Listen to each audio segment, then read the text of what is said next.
இப்போ நீங்க அவருக்கு இன்னும் அனுமதியே கொடுக்க மாட்டீங்க. 21 கேள்வி கேட்குறீங்க. பெண்களுக்கு, குழந்தைகளுக்கெல்லாம் பாதுகாப்பான இடம் வச்சிருக்கீங்களா, கழிவறை வச்சிருக்கீங்களான்னு நீங்க நடத்தின மாநாடுகள் எல்லாம் எங்ககிட்ட பதில் சொல்லிட்டு தான் நடத்துனீங்களா? இதெல்லாம் சும்மா அதெல்லாம் செய்யாம இருப்பாங்க.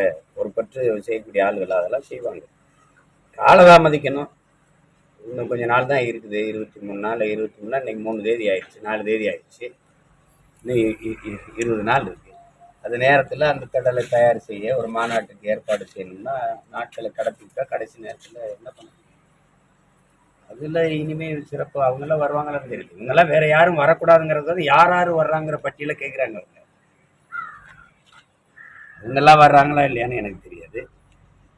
அவசியமில்லை. ஒரு கட்சி தொடங்குறாரு, ஒரு மாநாடு போடுறாரு, அதெல்லாம் அவர் பொறுப்பாக தான் செய்வாங்க. அதுக்கு அனுமதி கொடுத்துருந்தார். 21 கேள்வியை கேட்டு அதுக்கெல்லாம் பதில் கொடுங்கன்னு கேட்டுக்கிறது தேவையற்றதான் எனக்கு தோணுது. சீமானண்ணனுக்கு அழைப்பு இருக்கா மாநாட்டுக்கு? கட்சி தொடங்கும் போதே அதுக்கு மற்ற விருந்தினர்கள்லாம் போகிறதும் நல்லா இருக்காது, அழைக்கிறதும் நல்லா இருக்கும்.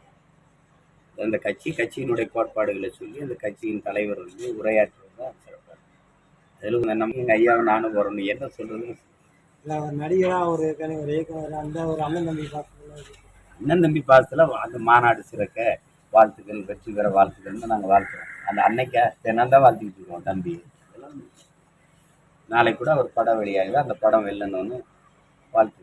படம் எடுத்த இயக்குனரும் தம்பி, நடிச்சிருக்கிறவரும் தம்பி. அதனால வாழ்த்து. செய்திகளை உடனுக்குடன் தெரிந்து கொள்ள உடனே சப்ஸ்கிரைப் பண்ணுங்க.